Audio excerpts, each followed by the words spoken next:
Hi BookTube, my name's Nadine, welcome to my channel, and it is nearly May. I can't believe how fast this year is going.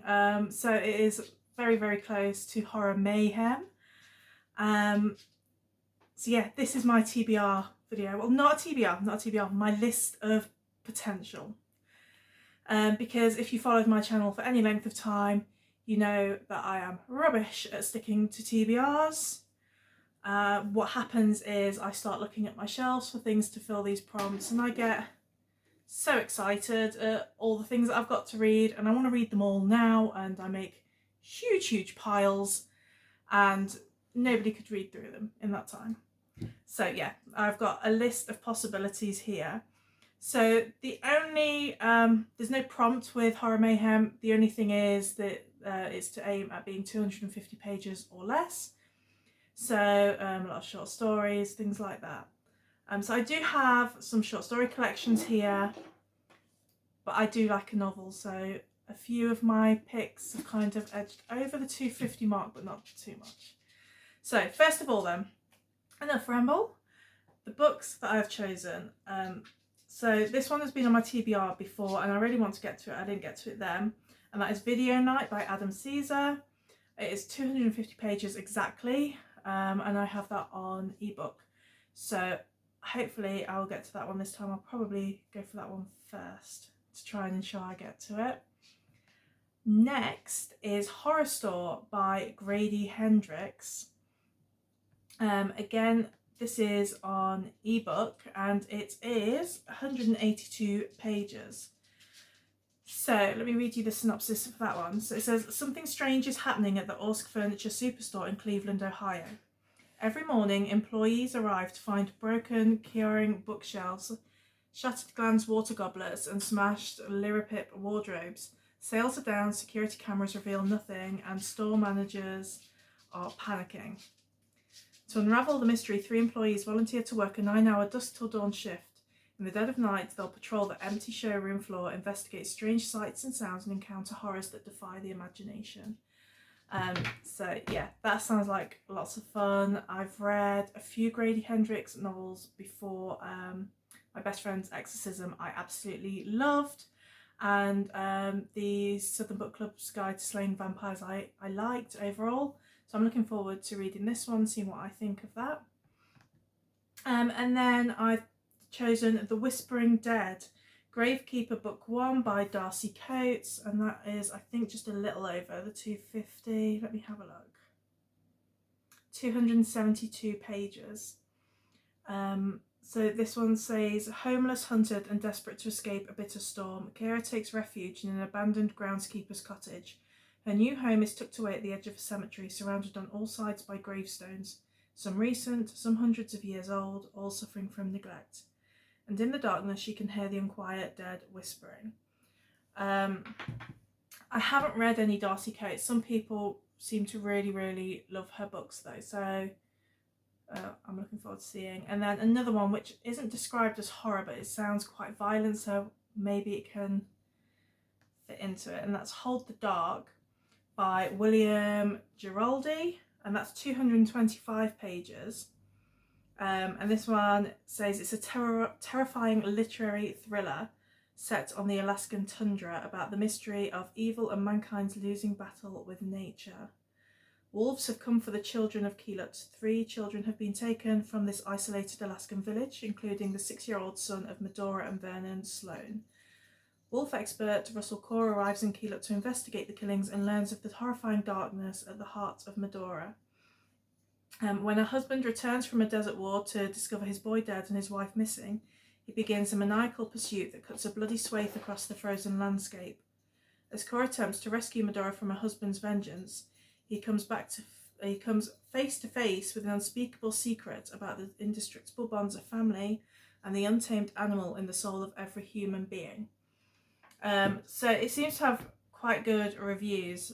I saw a trailer for the film, and I kind of wanted to watch the film, and so I bought the book because I do like to read the book first. And according to this, that was back in October 2020, and I've obviously still not gotten to it, so, you know, typical. I don't buy books to read them, that would be ludicrous. So yeah, they are the digital books that I'm hoping to get to at least some of. As always, on my TBR Stephen King Firestarter, I started this I think in November. I've made a little bit more progress. I think last time I told you about it, I was on page 30 something. I'm now on 62, so you know, we're getting there. I don't know what my problem is. I really don't. I enjoy Stephen King's books a lot. That's why I'm doing my Stephen King challenge.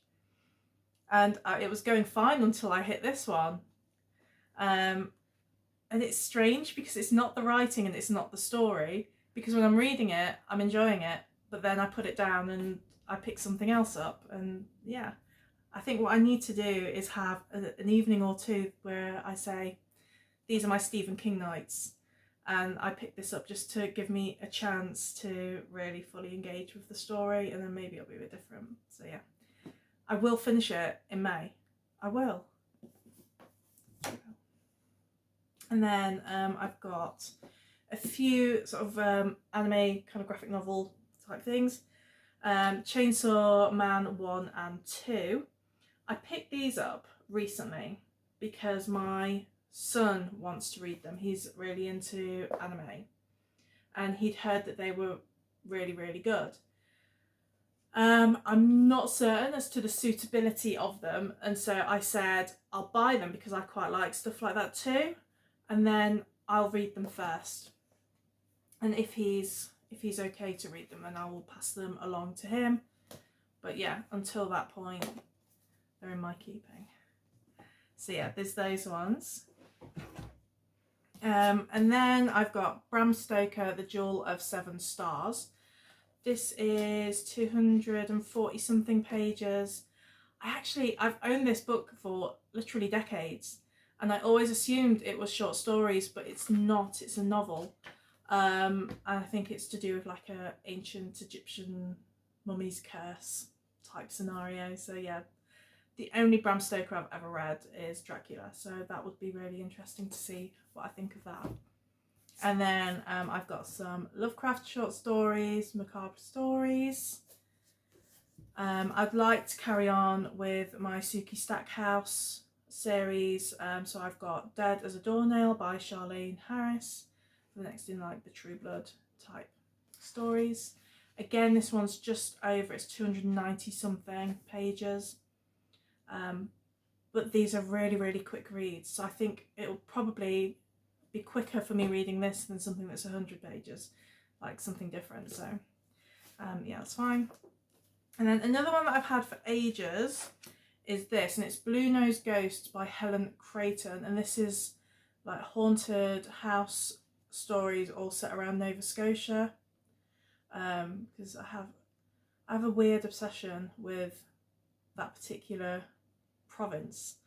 I don't know why I've never been, but I'm just weirdly obsessed with it.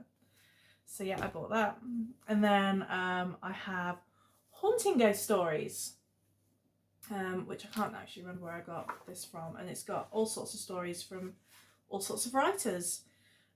E. Nesbit, John Gordon, Sir Arthur Conan Doyle, Edgar Allan Poe, Helen Cresswell, Ambrose Bierce, M.R. James, Roald Dahl.